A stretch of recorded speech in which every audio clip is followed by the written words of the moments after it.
going second can mute themselves as well. Okay.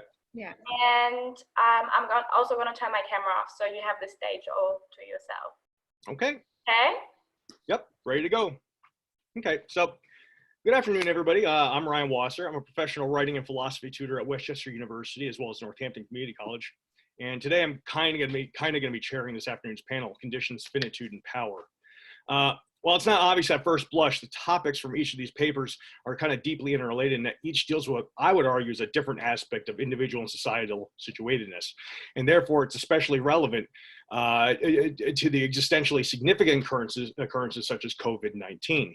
So as far as the order of events are concerned, for anybody who might have been listening, I'll be leading things off with my discussion about Heidegger's ethic of finitude and how that's a necessity in the face of crises. Whereas Johanna is going to be discussing issues of power in a really interesting way by looking at influencer culture.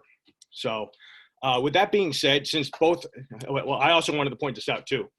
Gary Dumaresque, who was originally supposed to be presenting with us and couldn't make it, was originally going to be presenting on the nature of crises and whether such a concept exists at all. So maybe consider that for the discussion after the fact. And he wanted to send his regrets for not being here. So anyway, seeing as both of our conversations are about 20 minutes in length, we find ourselves in a kind of awkward situation where we're going to have a little bit more time on our hands than we otherwise normally would. Therefore, like I said, maybe keep Gary's concepts in mind. We can discuss that after the fact. So on that note, okay. So on that note, as everybody knows, at the end of the both conversations, go ahead and start populating our Q&A section with questions. And we'll begin. I've pre-recorded my speech to, as I've noted, kind of keep from going off in the weeds, so allow me to load that up. Okay. Come on, where the heck is it? Technology, there we go, okay.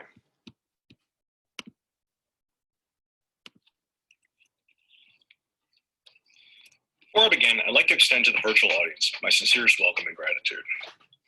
Your dedication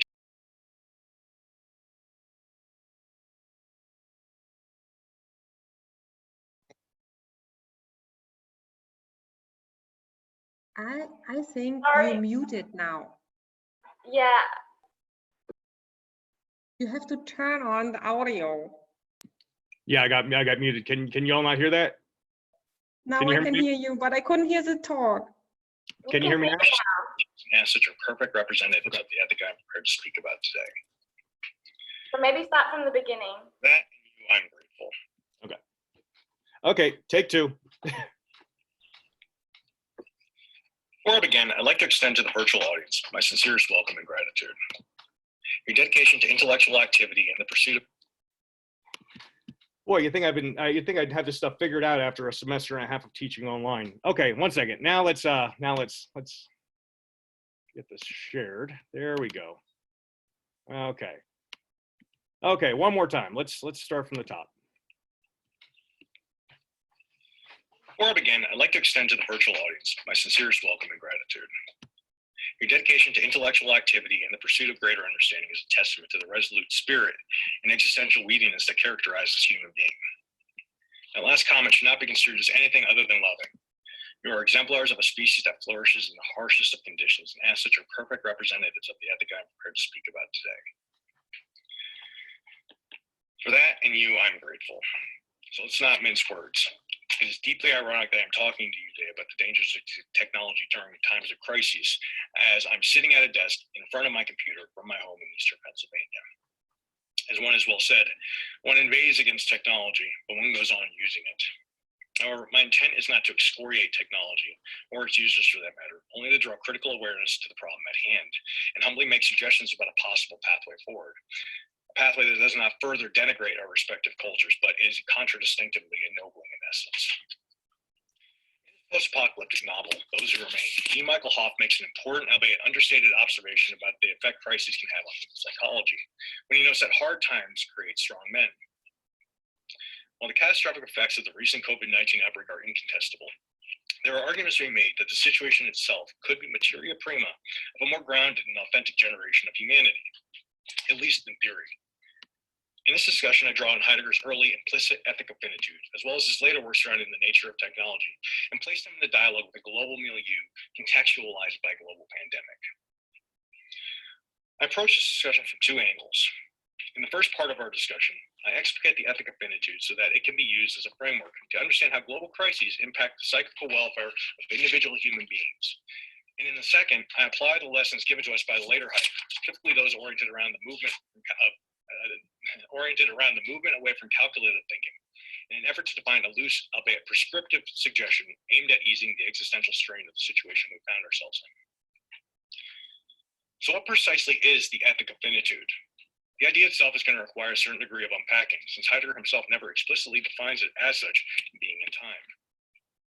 If we're going to proceed forthrightly, it would do us well to examine each foundational word on its own terms. Although, seeing as ethics are discussed somewhat universally across most academic disciplines, I'm not going to belabor the issue by investigating what constitutes an ethical system in this lecture. All you need to know for the purposes of this discussion is that I define an ethic as a certain defined way of acting in and toward the world, or to maintain a semblance of Heideggerian tone, how to be in our day-to-day comportment. This understanding takes on new significance and proximity to the notion of finitude, a term that might be more easily recognized within a lexical framework typically associated with the Swabian phenomenologist, temporality. For those unfamiliar with Heidegger's body of work, temporality is the unifying structure of Dasein's being. From the perspective of authentic temporality, Dasein wins itself when it commits to anticipatory resoluteness, a state construed as striving towards self-constancy and totality, even though neither condition is completely obtainable within the bounds of Dasein's finitude. In accordance with Heidegger, anticipation and resoluteness indicate a facing or conscious being towards something, specifically and ultimately towards one's almost possibility, that being death, but also the array of possibilities to which Dasein understands itself.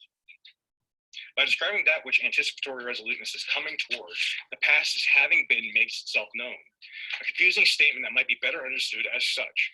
Whatever future I choose to project myself authentically towards, within my field of possibilities that is, will impact or change the significance of occurrences in my past, which in turn influence in an almost unquestionable way my predispositional understanding of my own most possibilities.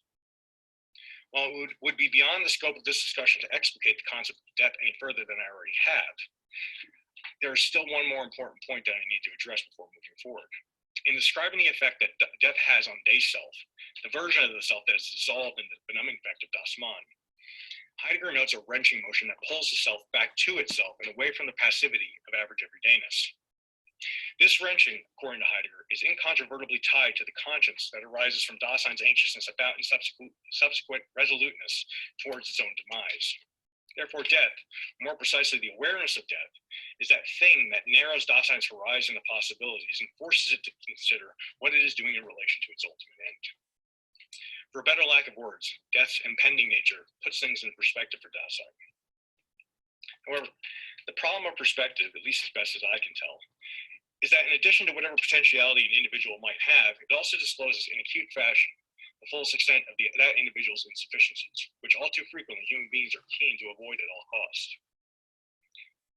The evidence of this is all too apparent in recent headlines from various reporting agencies. The response to the first month of quarantine has, according to Forbes, been met with an considerable increase in less than productive leisurely activities. While it would be inappropriate to delve into this report extensively, allow me to take a moment to describe a few of the article's key observations. According to Nielsen, a nearly 100-year-old marketing research and ratings firm, studies show that alcohol sales were up 55% in the week ending March 21st. $36 million worth of marijuana was sold during the month of March as well, and a prominent adult entertainment site, a site I will not dignify by naming, saw their monthly online traffic increase by nearly 12%. For me, these details make perfect sense. Similar responses to the bipolar threat of death and boredom are common in soldiers freshly deployed to the Middle East, and are responses that Heidegger would describe as inauthentic. For those who have not had the opportunity to wade through the neologistic bog that is being in time, this term might seem inherently negative, and I would like to assure those of you who harbor that kind of response that that is simply not the case. In fact, for Heidegger, inauthenticity is par for the course as far as our day-to-day comportment is concerned. It does not signify any less being or any lower degree of being, says Heidegger. Rather, even in its fullest concretion, Dasein can be characterized by inauthenticity. When busy, when excited, when interested, even when ready for enjoyment. In short, Inauthenticity might be better understood as the unconscious state we experience when we are distracted, intentionally or otherwise, by the world in which we are inextricably enmeshed. However benign it might be as a naturally occurring state, distraction, specifically prolonged distraction, is precisely the point where existential suffering finds foothold in the essence of Dasein. To verify this, one need only turn to the 136 million results for what to do during quarantine produced by a simple Google search. According to the New York Times, domains such as Facebook and Netflix have seen a steep surge in usage, with the former seeing a 27% rise and the latter a 16% rise in traffic, respectively.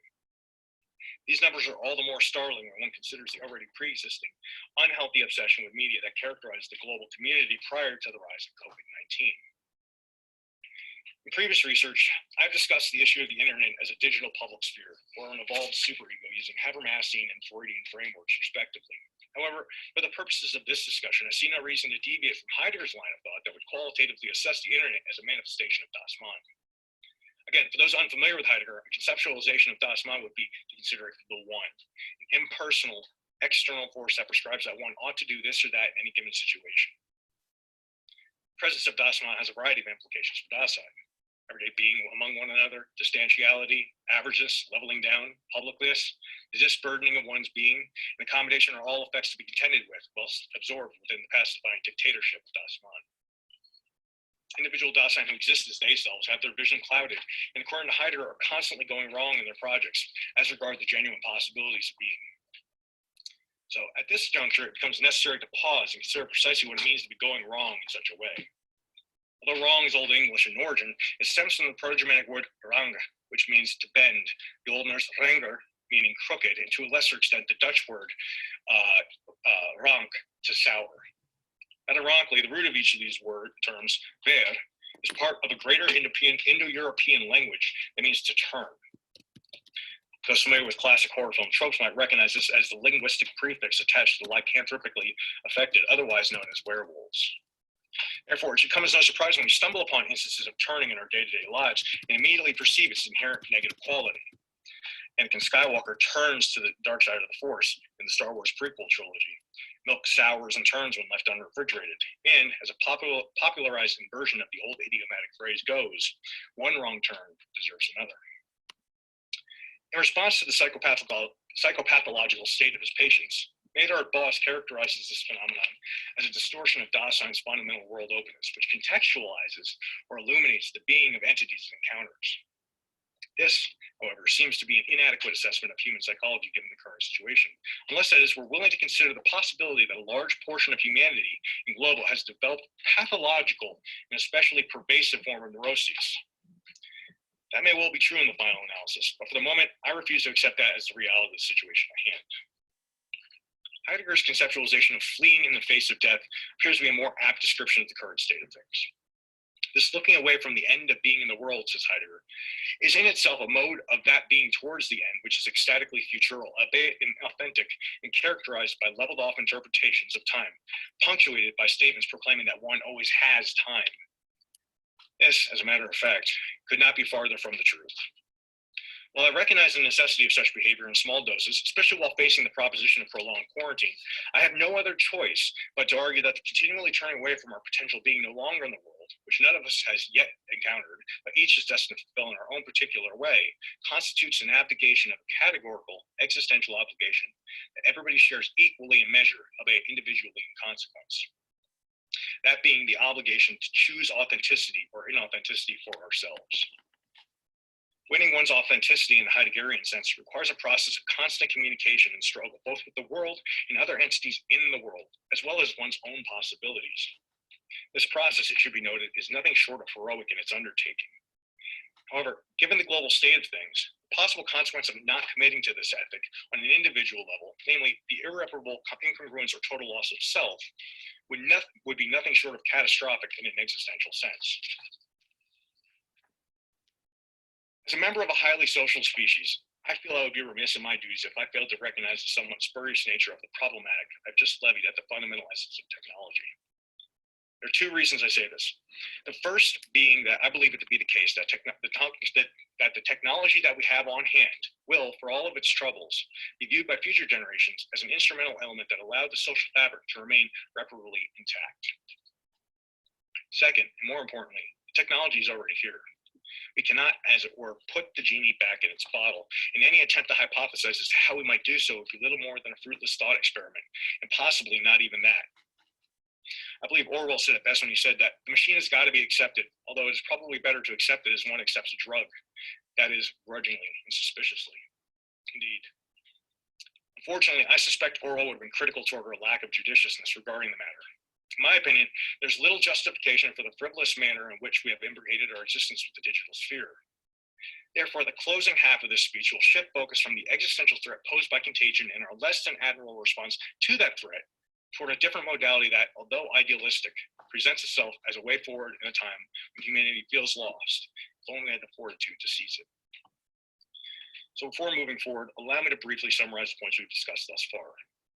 The ethic of finitude describes a way of being in the world oriented by being toward death. Resolute anticipation of death brings authentic possibilities into focus and compels us to act thusly in the world, however briefly. This is not, as a friend and mentor might describe it, some mere epiphanic or visionary moment in spite of Heidegger's poetic rhetoric in the latter half of Being in Time. It is not some prehistorical, unmediated, and monadic form of transfigurative knowledge that emanates from within. Quite the contrary. The transfigurative truth of being towards death is precisely, substantially, that which is farthest away from us, and it requires nothing short of a miraculous and constant struggle on the part of each and every individual to obtain. And even if we do, in our own atomized way, come to terms with the concept of our respective deaths, it is never in any way an unmediated experience. Technology, particularly social media, is useful in that it distracts us from uniquely being towards death, or more appropriately, the struggle of remaining resolute towards death. Technology enmeshes us in Dasman more thoroughly than any distraction of modernity. The question, therefore, is how do we contend with this distraction in an era when technology is all too prevalent?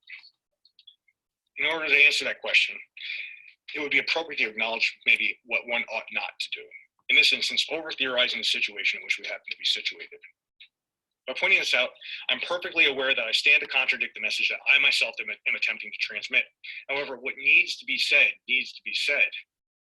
We see over-theorizing every day, both on the part of contemporary news sources, and I say that with great trepidation, or I call them that with great trepidation, as well as on the part of everyday Joes who theorize about this or that on their respective social media pages.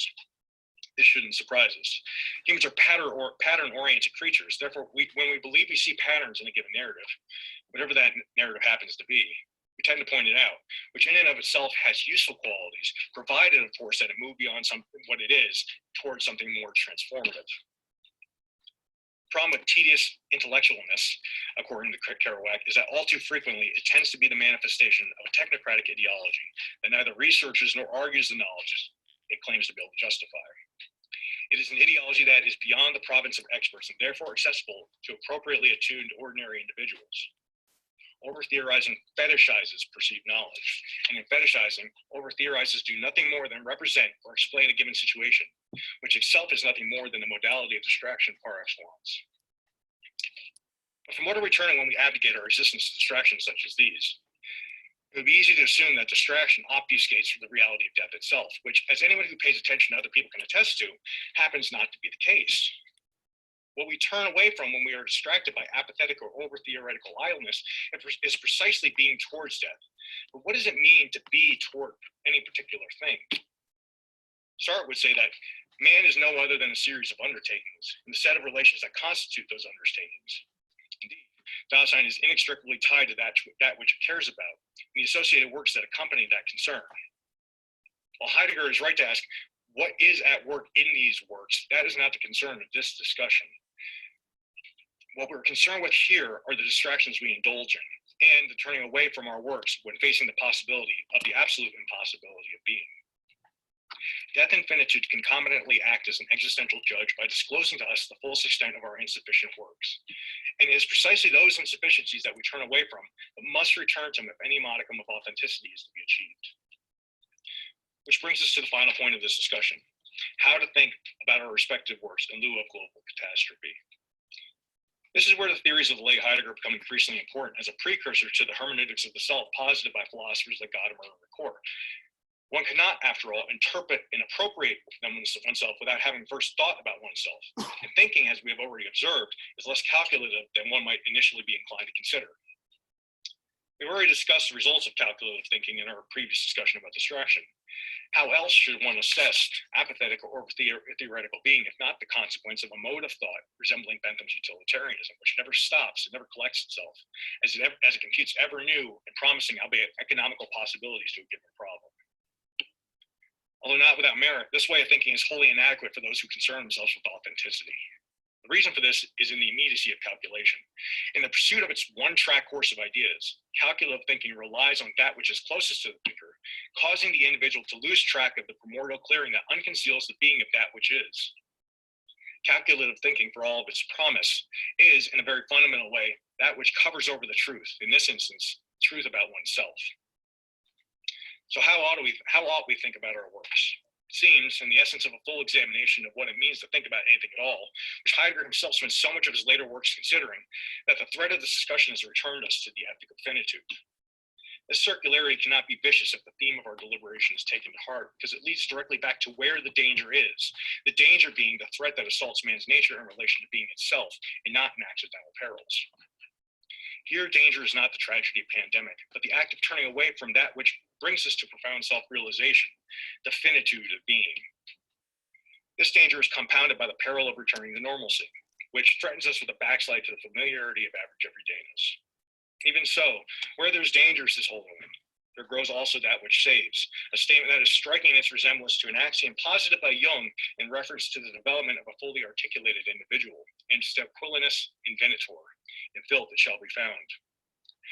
Therefore, we cannot think about our lives and works in a calculative manner because calculation is the negation or turning away from that which touches us in our very nature. What is needed in order to live authentically during trying times is an affirmation. So I'm going to close by paraphrasing from one of my earlier unpublished works because it seems especially germane to today's discussion. Johannes Climacus, the pseudonymous author of Concluding Unscientific to the Philosophical Fragments, determined that in order to be a positive force for the world, he must, with the same humanitarian enthusiasm as others, undertake to make something harder. Well, I've yet to resign myself, as Climacus did, to creating difficulties everywhere. I certainly have not done the world any favors by clarifying Heidegger's ethic of finitude. Quite the opposite, really. By recalling Heidegger's lost ethic, I am, in essence, attempting to make your life and the lives of those who will be exposed to this lecture harder by placing an ultimate ethical obligation squarely on your shoulders. If, and one must always ask themselves if in these circumstances, I've done my job well, then you have little choice but to take the burden of authenticity upon yourself, lest ye be found wanting existentially. For only in those moments of fleeting authenticity, which can only be properly observed during crises, do human beings find their genuine meaning. Thank you, and stay safe, everybody. Okay. And that's my lecture. Thank you so much. Well, I've noted something down, but you wanted to do the FAQ afterwards, right? Well, I mean, Johanna, did you want to stay with that, or how do you want to work it, Johanna? Yes, I think it's best in the end, all together. Yep. Okay. I'll go ahead and mute myself. Cool. Yeah, I'm gonna do that as well. So, also welcome from me. My talk is not about the finitude of being, but more. When I did research, I stumbled over some data. I was writing a paper about the reality fiction gap model, which I wanted to transfer to today's context. And then in another research project, I stumbled over what I saw and combined it. It is very work in progress, and I'm so excited to present it here. I'm very happy and honored to talk here in front of all of you. And I hope we can combine the theoretical and empirical thinking. I pre-recorded the talk. Everything now is very fragmentized in at least my life. I guess this also counts for many of you. So I wanted to ensure it is one talk. And of course, it was 2 days ago, and today I used the phrase from Pina, life happened. So I have to say much about it afterwards, and I'm so much looking forward to a long discussion and hear what you think about if this is useful. So I will start the video. Thank you.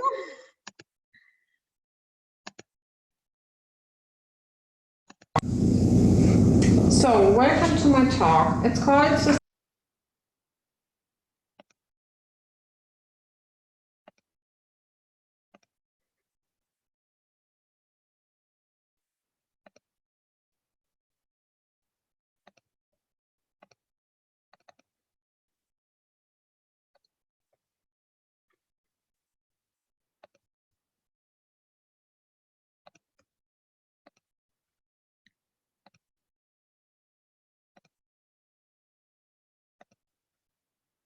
So, welcome to my talk. It's called Sustainability Account on Instagram and the Reality Fiction Gap. Collective opinion making and social positioning of groups on social media under COVID-19. Focus of this talk is to use the current example of COVID-19 to demonstrate the impact of influencers on collective opinion making and the respective mechanisms with the reality fiction gap model. With this model, I will demonstrate how maybe non-accurate, I will get back to that later, information is likely to be presented as non-fiction, which I would call reality. Where producer-customer relation is portrayed as intimate friendship or even family, and judgments on trustworthiness are based on several aspects, specifically differing from analog realities of everyday practices. Enhancing, for instance, group bias and coming with a severe impact on millions and millions of followers. I will use a demonstrative example of the sustainability movement, so this is a disclaimer where a radical change in opinion is clearly to illustrate. This is simply one concrete case. I'm not aiming for a discussion whether or not a sustainable lifestyle might cure COVID-19. So, what happened? Under the COVID-19 situation, sustainability accounts changed wording and attitude. First, they were attracting people to make a change in their lifestyle. And then they were mocking mainstream lifestyle for causing general mischief, the planet's dying, and particularly the current situation of COVID-19. The world faces ecological and by that also social and economic challenges. Challenges that seem to require a collective change of behavior and change of everyday practice. And that is broken down to every individual and their micro-actions. Subjects are well aware and informed, which shows also in growing numbers of eco-anxiety, a phenomenon caused by an uncertain future, melancholic emotions and fading trust in the respective subject's scope of action. Nevertheless, as psychologists, we know that being aware does not equal change of behavior. Many desire change, but do not conquer structural barriers and social pressure. Lifestyle pioneers is how Degen called subjects that make radical changes in their everyday practice. They change their life towards a sustainable living. Sustainable living here is defined as subjects striving for a unity of work, reduced consumption, alternative living communities, a zero-waste lifestyle, veganism, and mental minimalism. Even when more present in the media, lifestyle pioneers remain a minority and in the margins of the masses. One of the most prominent communicative mediums of the current time is Instagram. It is constantly growing and has millions of users and a serious impact on the economy. Besides the size, research shows that advertisements through social media comes with the effect that consumers classify advertisement as more truthful and are more easily influenced to change opinion and behavior. Consumers intentionally use social media platforms to gather authentic information for decision-making in the process of, that is obvious, buying products and choosing brands, but more important, to build and ensure their opinion and to get information. Influencers then become opinion leaders who shape audiences' behavior with power stronger than any influence of other brand marketing. This counts for any content, and with that also for sustainability. The hashtag sustainability has 5.7 million hits. Relevant accounts count up to 10 million followers. That's more than countries have. Under the pandemic of COVID-19, characterized by social distancing and isolation, social media grew in importance in terms of communication, but also in terms of information and in coping. Sustainability accounts react to the COVID-19 crisis, obviously, inviting followers into their so-called safe spaces, using hashtags like #InItTogether, and with that explicitly aiming to build a community and responding to the followers as friends and family, InstaFam. This way shapes action, stay the fuck home, be the change, come and go green. This behavior then is combined with censorship, where contrary opinion, or an opinion perceived as negative, negativity will be blocked, negativity not needed, or hashtag unfollowed can be blocked. Shaping like-minded communities and interacting between accounts, sharing each other's content and cheering for each other's content. This also means they are cheering for each other to be right. The climate change crisis discourse can be described as a turning point. Sustainability grows as a community, and that is not only on social media. They collect millions of voices, organize movements like Fridays for Future and some, or maybe political action, or at least public attention. Within this discourse, COVID-19 seems to be a turning point within a turning point. Suddenly, what has been deplored a system perceived as rigid and unable to change, changed radically overnight, and actually the fact that the masses follow, people quarantine, and they leave their businesses, go to the ground, and so forth.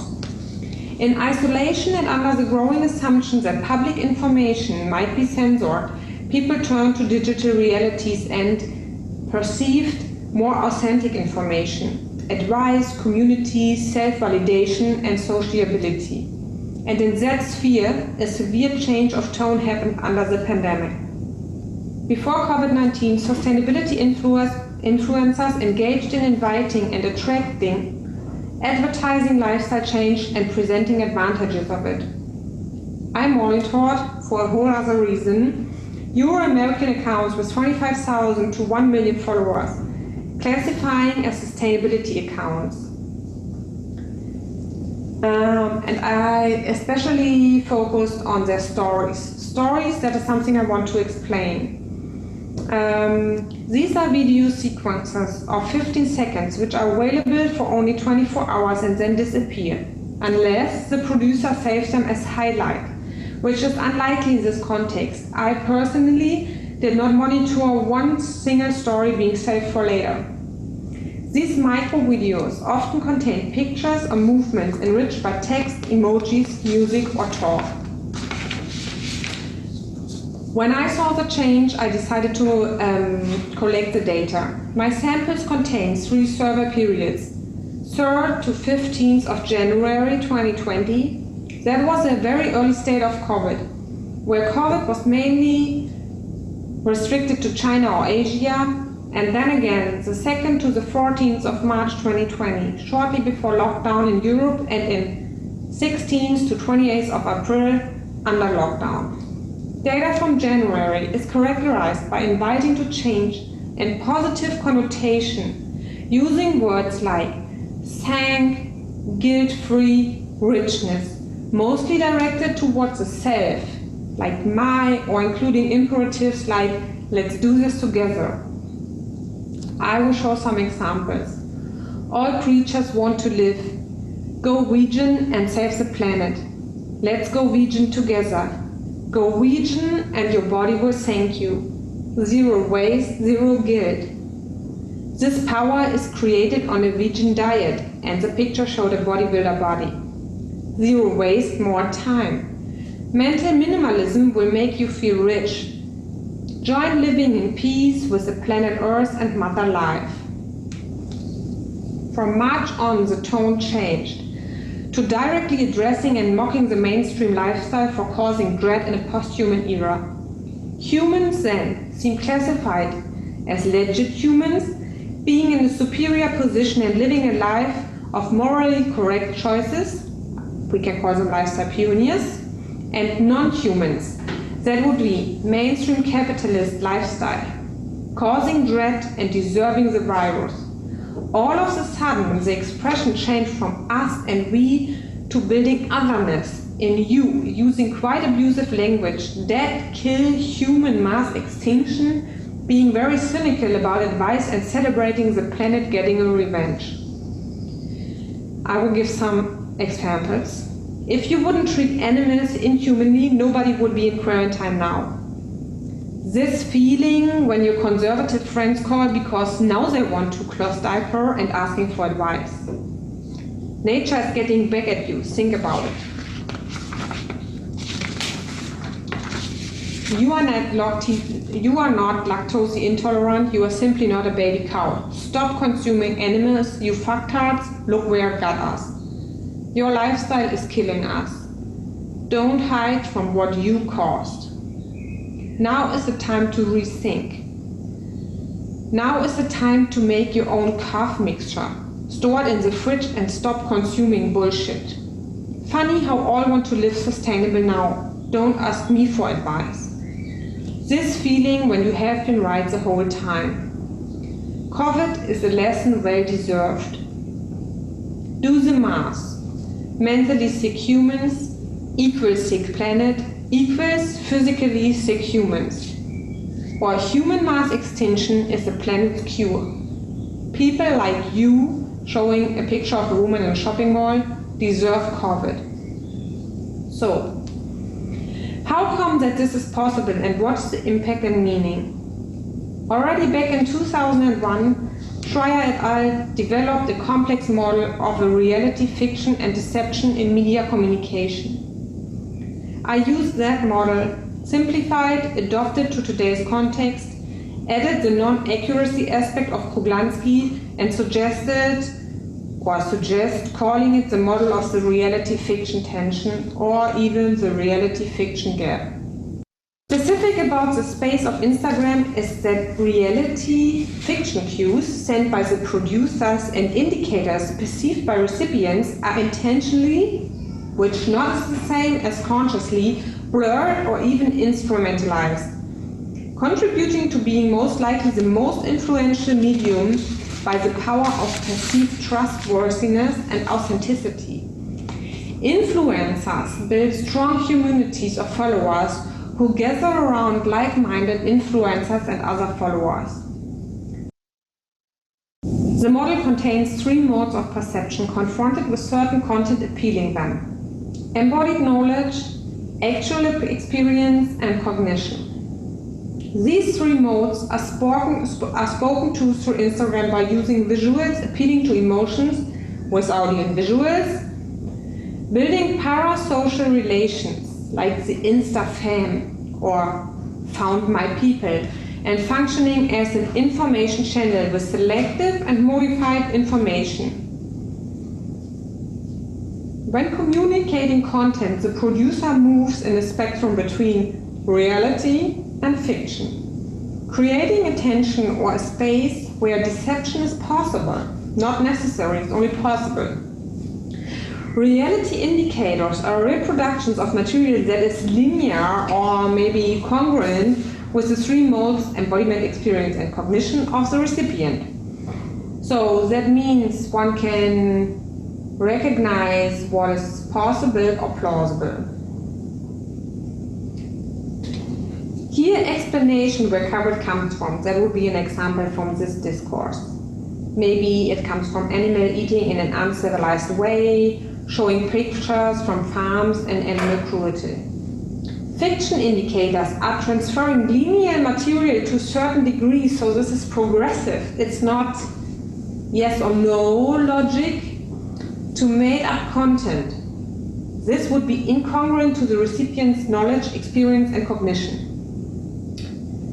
Content examples are simplification, made up correlations, partwise external information integrated and modified into own information, or situations, actions. The information often is detached from reality, it's only fragments, and it's compositionable. These presentations then meet the recipient's dispositions and experiences. The recipient checks the reality fiction indicators and judges the trustworthiness. So an indicator would be something which is contained in the post or in the story.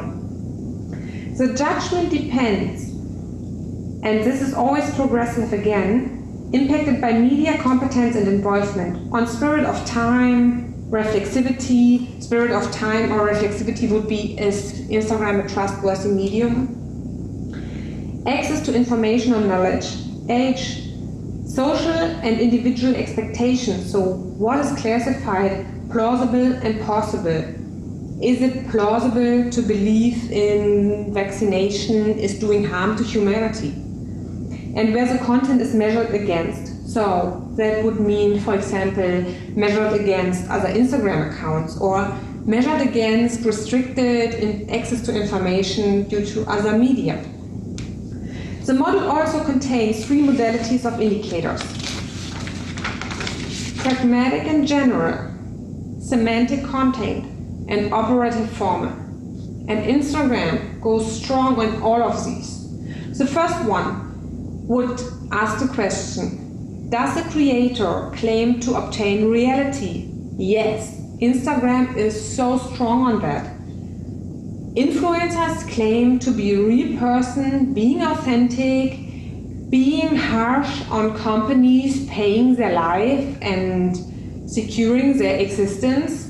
And I don't want to claim that it's necessarily conscious or that they wanted to do harm. That's the thing with the intentions. Original intention can differ from secondary intention. So maybe they have the intention to do good for the collective, and maybe they mean to do well, but in the end they also want to survive. That's easy. And also very understandable from the subject's point of view. So, second, semantic content. That would be the question, degree of real and possible elements, non-fiction more true to reality. That's also used. There is reality presented that is not real to everybody, or is not accessible, or is modified and it's only fragments. And Instagram, it's not the medium, but the subjects on Instagram are using this. And operative formats, that would be how to present content realistic or non-realistic. Most often it's presented like everyday lifestyle and spontaneous actions or reactions. Instagram would be the opposite of the science fiction literature. Science fiction literature is an example of clear communication of fiction material. Instagram and influencers do the opposite. It's mostly influencers because Instagram doesn't tell people how to act. Selling an artificial created fiction with strong reality indicators, masking as authentic to an audience that measures against other media realities, and wanting to serve their own needs for belonging, that also counts in, and we will come to that now. This all is combined with this huge and growing community and also censorship by blocking, which leads us to the theory of the human mind's non-accuracy of Kuglansky.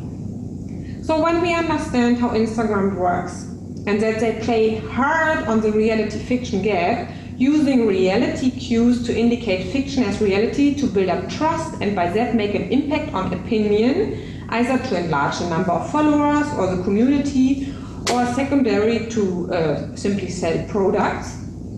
We understand that these processes are codependent on the level of reflexivity, education, and access to information, as well as subjective willingness from the follower's side. No follower, no impact, no money, no influence, less followers, and so forth. That would be a negative circuit. These codependent or interacting processes are then again significantly influenced by the human mind's non-accuracy. Both actors and subjects, or we might call it producers and subjects, or producers and followers, underlie non-accuracy. Also maybe called bias more often. cognitive processes and perception is significantly distorted. In short, as I assume the majority of you knows these concepts and effects, I will present them below. Humans tend to favor, recall, and interpret information meeting their own expectations and presumptions and beliefs. These here very shortened aspect count for Instagram on both sides, the producers and the recipients. Information is researched and selected and skewed to fit the personal opinion, then communicated in a fictional world with reality cues, and met by a community that is cleaned or censored from differing opinions, strengthening the specific unreality. This is even stronger when the information is congruent and in favor for one's own needs. For example, to know the cure in times of crisis, to free the self from liability and responsibility and being confirmed as being on the right path. Finding comfort in times of anxiety, uncertainty, isolation, needs for esteem, and group membership. Being right is the required reward, and being together also is. And as we all know, bias and errors are mostly strong in laboratories, artificial realities, just as Instagram is, where instinct is out of its natural habitat, possibly making errors more probable and outdo natural instincts in a rapidly changing world. The results are based on the monitoring of content and single-case interviews with users. Instagram is a socio-tech economic environment demonstrating how abrupt and radical group perception, dynamics, and social positioning can change in a critical turning point like the current crisis. Under COVID-19, some actors of the sustainability community in social media turned from being inviting and convincing to actually splitting humanity into morally superior humans living right choices and knowing the cure for the planet, and on the other side, non-humans causing dread and mischief for all. These opinions are accelerated through individual and collective biases and censorship, and an interacting community of influencers ensuring each other's and all followers of being right and morally superior, evoking a strong and explicit otherness of mainstream capitalist lifestyle, causing dread. These digital communities and their producers communicated as authentic, close person, relative and friends, using strong reality cues when producing fictional content, or half-fictional content, at least modified content, or at least subjective content. They are perceived by an equally, like all subjects, biased audience. This is not bashing people, wanting to believe and serving their own needs, for example, social belonging and being right, which are currently accelerated by a context characterized by radical change and uncertainty, causing insecurity and eco-anxiety, of course. This again is not meant as mocking these accounts. The data is mostly descriptive. I do not draw on the original intentions or the question of sustainability living might be really secure. Thank you, and please ask any questions.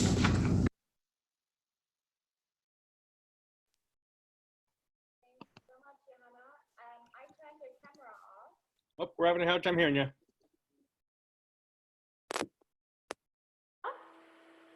Okay, there. I think you're a little up. I think you're better now.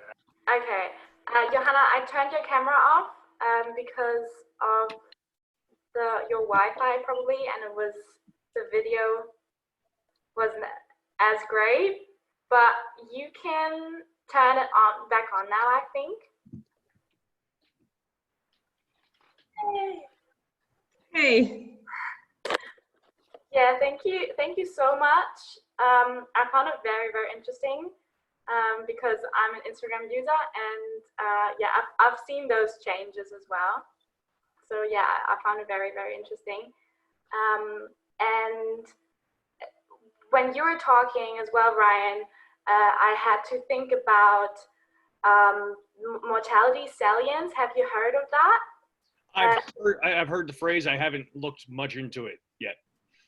Because I'm currently with my research group, we're currently trying to do research on charisma, and we were looking at what affects how people find other people charismatic. And we were looking at mortality salience. So research has shown that mortality salience heightens liking a certain political candidate or even finding someone more charismatic. And they asked the participants to think about their own death for 5 minutes and write sentences down. Mm-hmm. And that actually changed their perception of charisma. I find that very interesting, and I had to think about that when you were talking. I will have to look into that. By the way, I apologize to everybody if anybody notices that I'm no longer in a suit and tie, because it's like 80 degrees in here and I was dying. No, I'll have to look that up. That's interesting. I don't know how.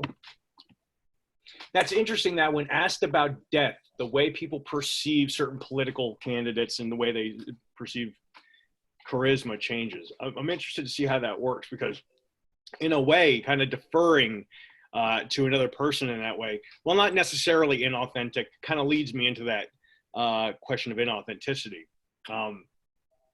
Because you can actually continue going on being what you are in your day-to-day self and be authentic as long as you reckon with your finitude. So, but interesting. Yeah, that's just my thoughts, the thoughts that came out when I was listening to your talk. And yeah, I'm very excited to hear the link between your two talks. And we already have a question. So I don't know if you want to start with the questions of the other people, or if you want to like have a little conversation, just you two.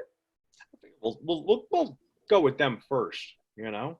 Okay, so there is a question from Masi, and he's asking Johanna, what socio-political development motivated the transition from solidarity in addressing the ecological crisis to harsh othering and exclusion? I really don't know. I'm not monitoring politicians and politics. So I would appreciate if somebody would have access to that information. That's also kind of a personal thing. I decided for myself not to follow politics so much. I think it's more, for me, my belief is that it's more in the subject's point of view. I think it's subjects driving these accounts. They want to survive or make millions of dollars, not only survive, but also buy a pool house. And I think they had the idea of sustainability, and I don't want to mock them and say this was intentionally. I don't want to say the first intention was to make millions of dollars, but now they have the opportunity and they use this current situation to their own advantage. So I'm not sure if this is political in a way that they communicate with each other. It's not, one community is not one influencer and their followers, but it's like an interactive system. And I think it's not so much really, I don't believe it, it's so much, that is political, of course, but I don't think there's like a party or something influencing this development. I think they use the opportunity of confirming that they were right the whole time and the others and not them caused a dread, and then they just use it against other people. I don't want to judge if this is like particularly wrong, or I don't want this to be a moral discussion, because I personally don't like it, but I think they are just using whatever comes across in life and also this pandemic to make fucking money. It's funny that you mentioned that. And if you don't like the direction of morality, then you're not going to like where I go with this. But I was going to say something similar. My answer to you, to Masi, would have been a change in social currency. You know, if we look at how Instagram and social media has changed over the last 2 decades, you know, we've seen a big flip from kind of movements towards that with the sustainability movement in issues. And it was at least externally positive in a sense. I would argue it was almost a Baudrillardian simulacra of a positivity movement. But it's gone from that to basically a movement of denigration. And that's where they generate their social capital, right? So it's really a question of whether or not solidarity is ever really the concern or the issue in the first place, and I think in order to determine that, all we got to do is really look at the end analysis of all these things that are kind of popping up. Is much as I kind of listen to him because he kind of points in the direction of things. Look at guys like on the right side of things. You got your guys like Tim Pool, where on the other side of the stick, you've got not Rosa. God, I can't remember her screen name off the top of it. Transgender activist. She fights with Rose of Dawn all the time. So you've got these different, and they're just kind of emblematic of what you were talking about, Johanna. I don't think that solidarity is so much the issue as it is generating this social capital. So. Yeah, we just have a comment by Stacey Griffin, and she's saying that research has also shown politicians use technology to further their interests indirectly by funding organizations whose followers then communicate with their public by Instagram, Snapchat, Twitter, etc. Yeah, I believe that's true. I know also these accounts, but my data is not from these accounts. It's not Greta Thunberg where people have these like theories about she's been funded. These is accounts I used that were accounts that like started a few years ago with no followers. I don't know if they bought some, but at least there is an active community. Like this would be an indicator if this is real followership. So they have many likes and many comments. And this at least has once been real persons. And as I monitor them for a longer period, I don't believe they would be paid by politicians or organizations to say these things. I think it's a dynamic developed within these communities, maybe to feel superior or to sell the brands they maybe even really believe in. So it's not these accounts because I can describe them. It's like Scandinavian accounts and they really live a tribe life and they started with like a few followers. Maybe when it was 297, I joined. So and they like, I cannot be sure, but they present themselves as not going with organizations, but I know that they go with companies. Yeah, I wanted to say that they're getting sponsored and they get products and stuff like that too. Yes. In front of the camera. Yes, and I believe they may like characterize themselves so they are likable for the companies, but I don't believe they would be instrumentalized by organizations because they still have ideas where they want to take the community. Okay, yeah, I find it very interesting when it comes to the origin of the followers, because Stacey was just saying that she's in the US, so maybe it's different there. I don't know if how many different countries you took into consideration when you were gathering the data. So where do the influences come from that you used for your? I have Germany and Scandinavia, that would be Danish and Norwegian. Then I have from Australia, New Zealand and the US. Yeah, okay. So it's pretty broad. Yeah, pretty Euro-Western centric. Yeah, so we have another question. Are you suggesting that the parallel between Instagram and science fiction render the platform to be more influential output for advertisement? Are there any political implications? Oh, okay, we kind of answered that already. But the question, are there any political implications of this hyper reality? Are there any political implications for this hyper reality? Well, and not to keep bringing Baudrillard into the conversation, but of course, I don't know who else is familiar with his work. There's probably people that are more familiar with his work than I am, which is terrible as an English guy. but if you look at the way he treated stuff like the Gulf War in the 1990s, the fundamental concept was that people, because of media and news, knew what was going on in the war. But the reality, or more precisely, the hyper reality of the situation was that they had no idea what was going on at the war. They thought they knew what was going on at the war. And so that kind of translates over into the way I don't actually use Instagram. I'm probably one of the few people in the world that doesn't. But I feel like that translates over into social media and stuff like Instagram, because you have this kind of concept of what is the real, what is the true, and it actually ironically couldn't be further from the truth. It's actually like this digitized Kierkegaardian crowd of untruth, you know? Yeah, it's maybe, but what I can tell from the user's point of view, it's more real than the news. So people would trust these mediums more because, and that is, I know the talk was too short and I need to write this paper now. It's deadline in June. The thing is that they play on the authenticity to sell something that is fictional, or at least from their point of view, but it seems to be more truthful as people realize or assume that the news and other information is less authentic. So they are way stronger.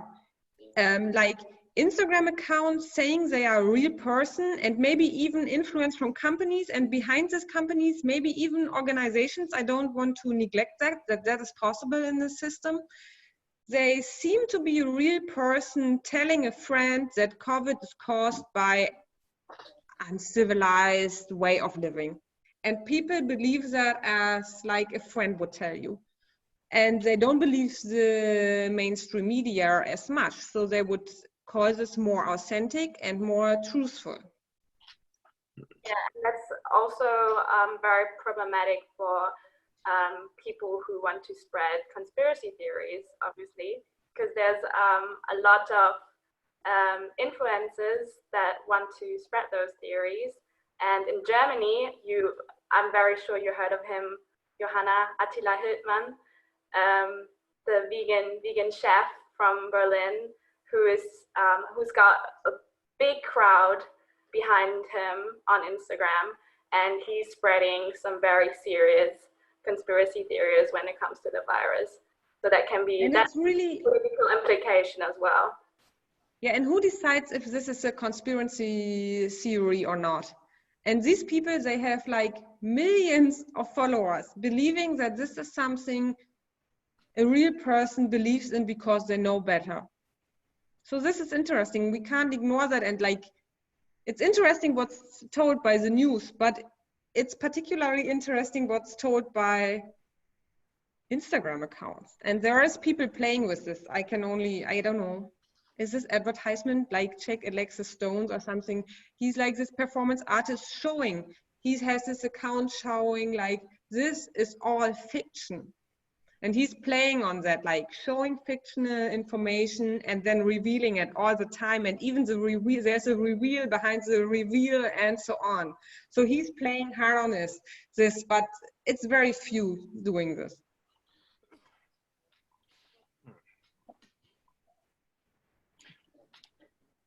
Do you want to say something, Ryan? I had a thought. You know, in the literary world, I don't know if either of you are familiar with Lauren Slater. She has a creative nonfiction pseudo memoir called Lying, where she literally starts off the book by telling you she's an unreliable narrator. It's just interesting how the concept of unreliable narrator, it seems to me, kind of plays into into things like Instagram. You know, they tell you, like you said, the thing that sells the person is the fact that it's your friend, your buddy, this person across the way, when in reality, it's almost kind of like an Althusarian apparatus, just a very atomized version of it, you know? So what are the reasons for you not to be on Instagram? What was that? What are the reasons for you not to be on Instagram? Oh, I'm a proper Nietzschean. I would eschew all technology if I could. Unfortunately, I can't. No, I'm a firm believer in, and this is going to sound potentially denigrate. I frequently refer to this generation as the most connected, least connected generation ever. You know, it's this weird situation where, global connectivity, and I think I even wrote this down. Where did I put this? Yeah, here we go. I said, to me, it's ironic that unparalleled global connectivity, if we take it to its extreme, it's just going to lead to a paradoxical mess of the totally atomized individual in the real world and the utterly tribal in the digital sphere. So I enter it with great trepidation because you have to deal with certain things. But I like to spend as little time on it as possible. So. Yeah, it is interesting because it's this pretentious intimacy, but the individual does not count. So they would use phrases like, I love you all so much, I couldn't live without all of you. And to build this, like, or you cured my anorectic, everything. So this would be from body positivity, like you would be the cure to me being healthy now, or overcome eating disorders and stuff like that. And this also is directed to the masses of responses. So it is only about the number of comments, not the individual behind the comment. No, that's kind of going back to what I was talking about before with social currency. I think people have had this discussion already. I don't think we're treading exceedingly novel ground with this, but it's an important thing to keep articulating because, and it's very likely that some of us, like my fiance spends a lot of time on social media. If we had this conversation, she'd immediately go back on the Facebook and check her notifications tab. So it's worth discussing frequently. Yeah, especially in these times of crisis, I can definitely tell that I'm using my Instagram and any other social media way more than beforehand, and even that much that I want to change my habits when it comes to that. And for a lot of people in my generation, and I mean even in other generations, the time that we spend on social media is taking up so much space in our day-to-day life that I don't know, I feel like this crisis can lead to us even being on social media even more, and I really want to work against that. And the nice part is now I tried to inspire a group of my friends with let's just put it this way. It was an unsuccessful internet challenge, which was the read something this week challenge. And well, no, I'm serious, especially with stuff like Project Gutenberg. For those of you who are unaware, Project Gutenberg is this great resource where you can get access to PDFs and e-publications. If it's open source text now, you can get it. You like philosophy, you got it. You like reading Moby Dick like me, and you're insane, they got it. But it's interesting to see because I put that out there, and in the first week I had 4 or 5 people that went ahead and did it. That was exciting.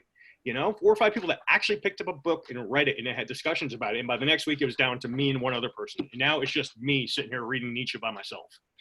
So it's interesting how the, let's say, indomitable will to extend ourselves outside of this digital sphere that we've become so ingrained in,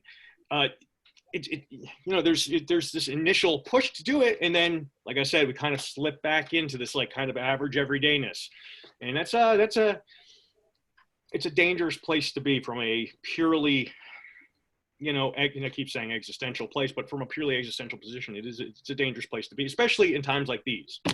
That's how you end up. Yeah, but you can understand that if you think from the subject's point of view. So when social functions like self-validation and social positioning are like located into the social media sphere. Like I do a lot of Tinder research where you have the serious self-validation and you position in a social space, and people tell me that they in isolation like are accelerated, they are in their usage.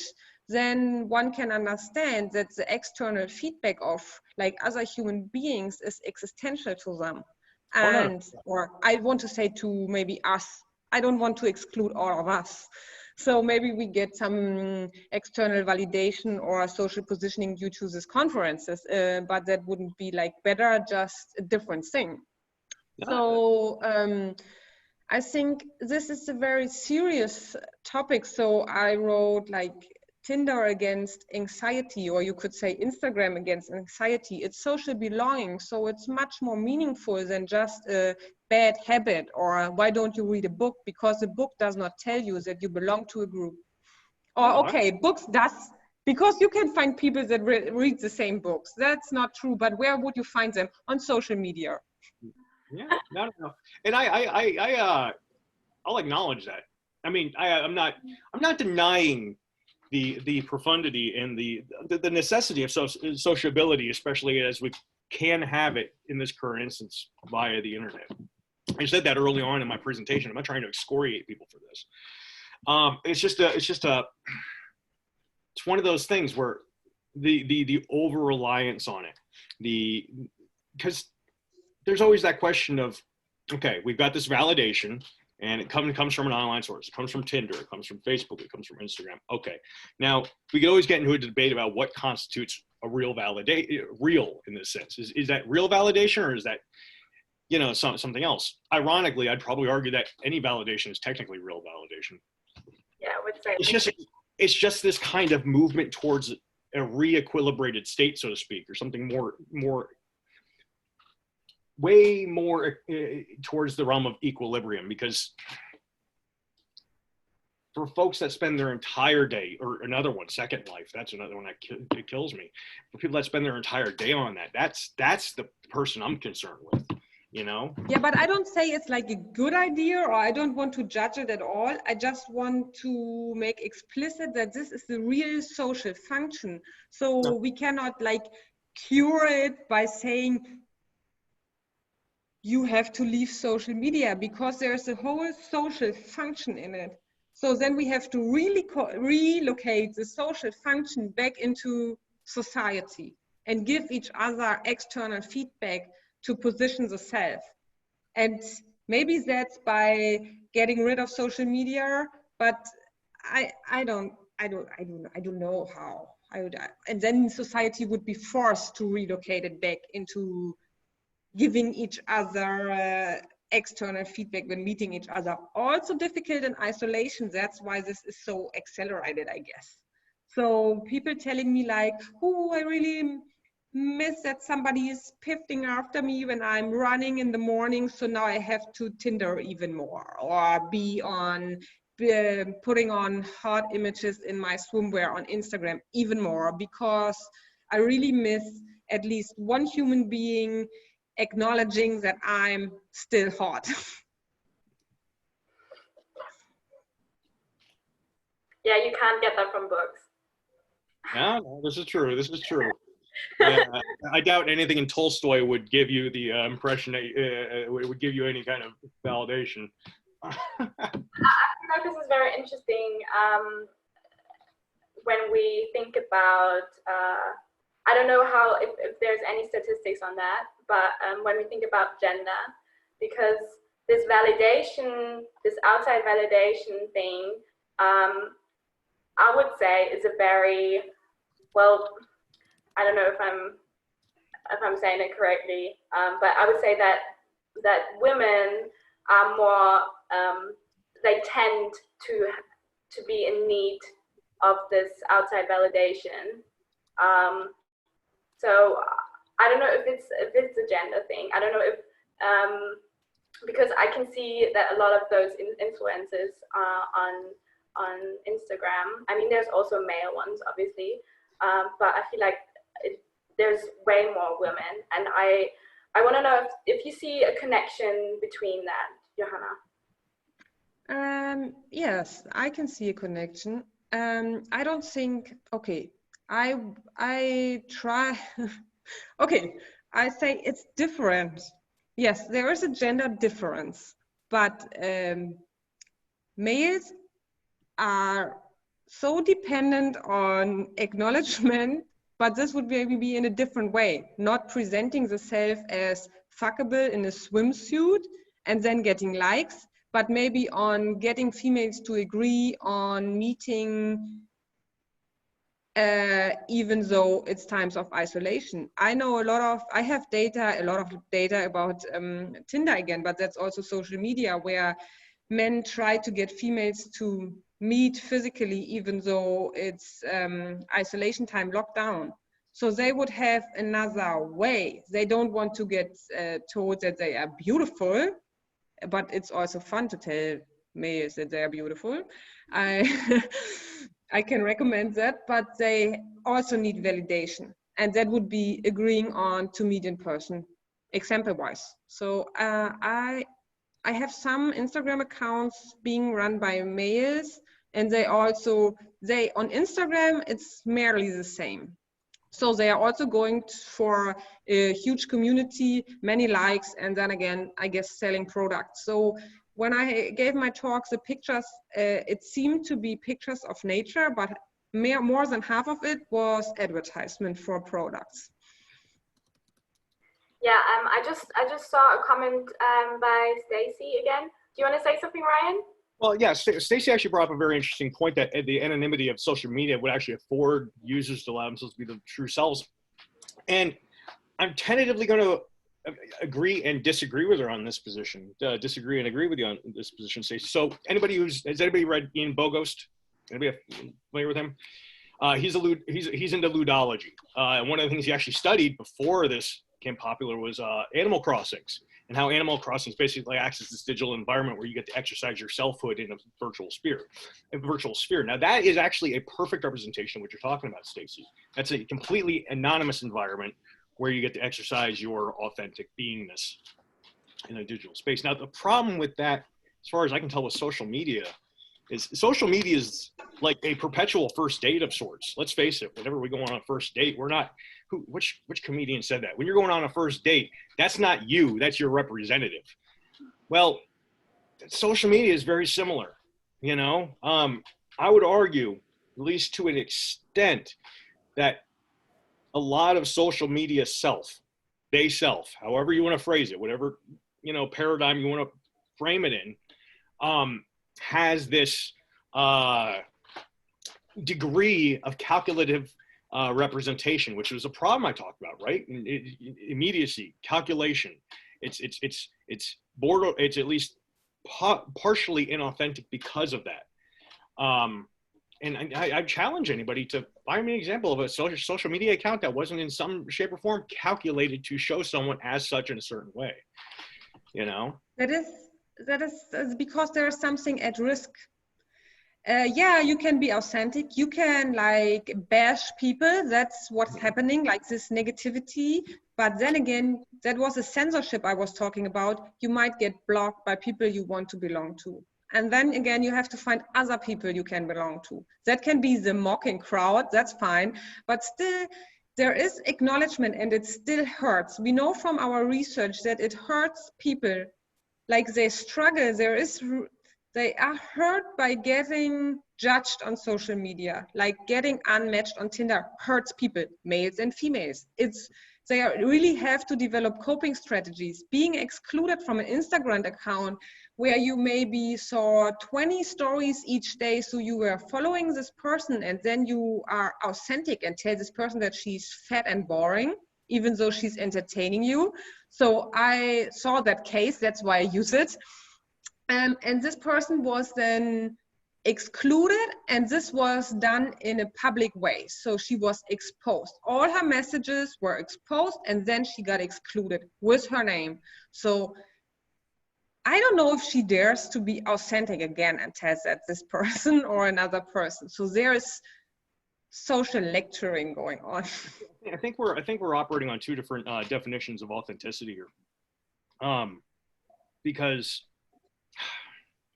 yeah, you could make the argument from the Heideggerian perspective that someone who engages in a situation like that, in looking at their life, you know, against the backdrop of death, has their possibilities narrowed and says, I have to tell this person that they're fat.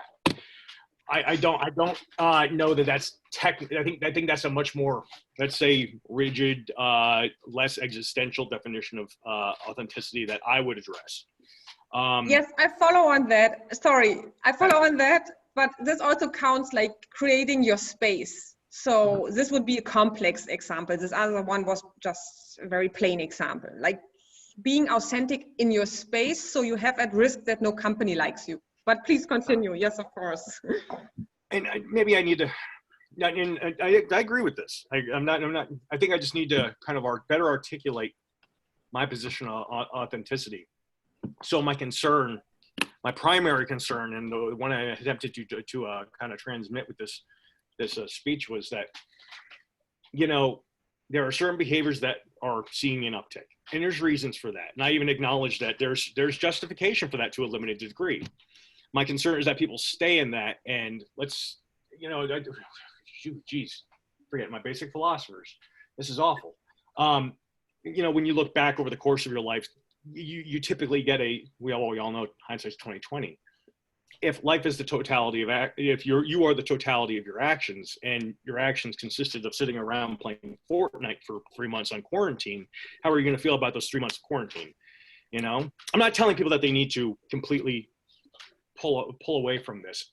It's really just an appeal for people to allow the inherent danger in this situation. And in fact, this is kind of what Gary was going on to. It's not just a situation. Crisis is the situation of humanity. And to allow the crisis of humanity, impending death, to kind of say, okay, there are better things I could be doing right now. That's my push towards authenticity. You know, I don't know that. And if the better thing you could be doing right now is playing Fortnite, then more power to you. At least you've reckoned that against the backdrop of your impending demise. That's where I'm going with authenticity. You know, I do see what you're saying here. I absolutely see what you're saying. And I don't really have an argument against it. But I think really it depends on what the function is for you. If this helps you to cope with anxiety and helps you to stay functional, go ahead instead of going crazy. Then if you're just bored and could also learn French, but this is a very moral argument. I don't know if I even like it.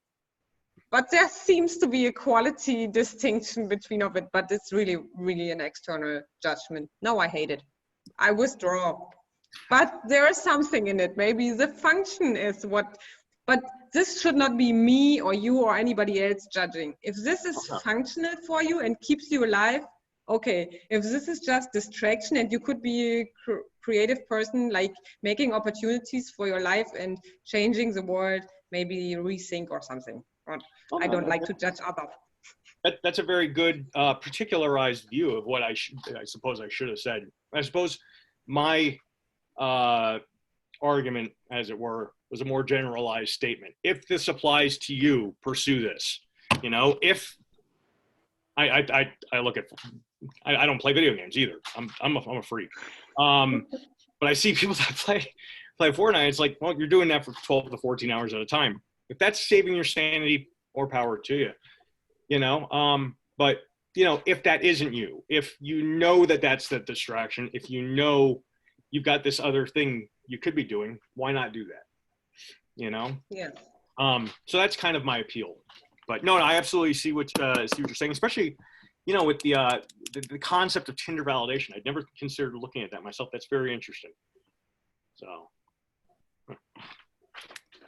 Yeah, I know that you come from completely different angles, and I really like it. So if the audience have any more questions, you can use the FAQ. And I don't think we have any more questions from the audience.